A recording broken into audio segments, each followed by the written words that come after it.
જય ગૌ માતા, કેમ છો બધા? બધા મજામાં દસો? તો જો સવારના વાગી ગયા છે 7.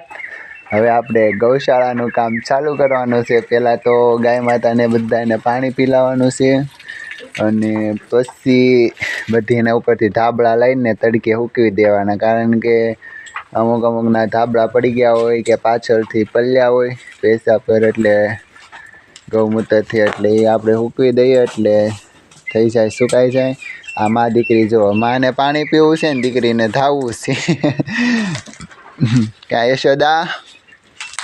અમારે અહીંયા પણ રેડી થઈ ગયા છે પાણી પીવા. તો આપણે તો પહેલાં જો આને જો જો જો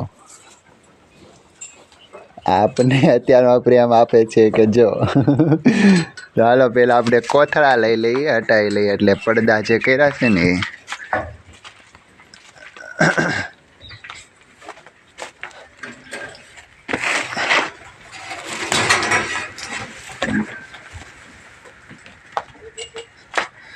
જો આમ ગોબર કેટલું નાખ્યું છે, પોદળા. અમારે દેશી ભાષામાં પોદળા કહીએ.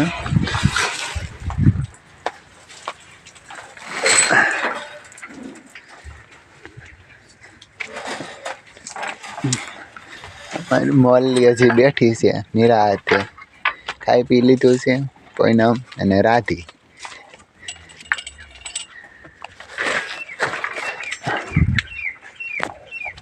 તો થઈ ગયું છે અંજવાળું હવે, કારણ કે પડદા લઈ લીધા છે બધા, જોઈ લો. અને સૂર્યનારાયણ ભગવાન ઉગી ગયા છે. જય સૂર્યનારાયણ દેવ. તો અમારી છે ગાવું. હવે આપણે ગાય માતાને પીલાવી દઈએ પાણી. આ અમારી ભગરી. આનું નામ પાડવાનું બાકી છે, હજી 2-3 દિવસથી નથી આવી છે ભાવનગરથી. મારા દાદાને ત્યાંથી આવી છે.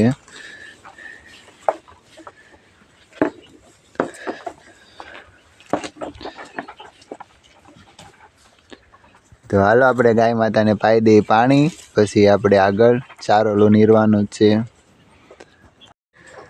તો જો બધી ગાયોના આપણે ધાબળા લઈ લીધા છે અને ગાય માતાને પાણી પણ પીલાવી દીધું છે બધી માતાઓને. હવે આપણે બહાર ફેરવવાની છે, બહાર ચારોલું નીરી દેશું અને ગૌ માતા ખાશે ત્યાં સુધીમાં વાહિંદું કરવાનું છે. બહુ ઝાઝું વાહિંદું છે, એટલે તો બન્યા રહેજો અમારા બ્લોગમાં. બધાને ખૂબ ખૂબ આભાર તમારા બધાનો, તમે અમને સપોર્ટ આપો એ બદલ. અને હાલો તો હવે ગાયને ચારોલું નીરી દઈએ. તો જો બધી ગાય માતાને ચારોલું નીરી દીધું છે. હવે મળી છે બધી ખાવા. જો નિરાતે બધી ખાશે. આ જો મા દીકરી. એને ચારોલું અહીં દીધું છે, પણ એને જુવાર ખાવી છે. આ મારી પગરી જો. આજે ખાવા મળી છે થોડું થોડું, એટલે વાંધો નહીં. એટલે થોડા દિવસ ટેન્શન હતું. આ ત્રણેય આપી, આ ત્રણેયની જોડ છે, આ બેની જોડ છે. અને અમારે જો જાજુ તો માલ અહીંયા જ છે. જો કુંડામાં ભરી દીધું છે ચારોલું, એટલે હવે બપોર સુધીમાં એ કુંડું ખાલી કરી નાખશે. ક્યારેક ન કરે, વધારે થઈ ગયું હોય તો ન ખાય, નહીંતર ખાઈ જાય. પાણી પીવા માટે અવાજ કર્યો એટલે આવી ગયું પાણી પીવા. હવે આ બકડ્યું છે ને બપોર સુધી ભર્યું જ રાખવાનું, ખાલી થાય એટલે ભરી નાખવાનું. એટલે જ્યારે છે ને તરસ લાગી આવીને પાણી પી જાય. બાકી જો ખાવા જતું રહેશે.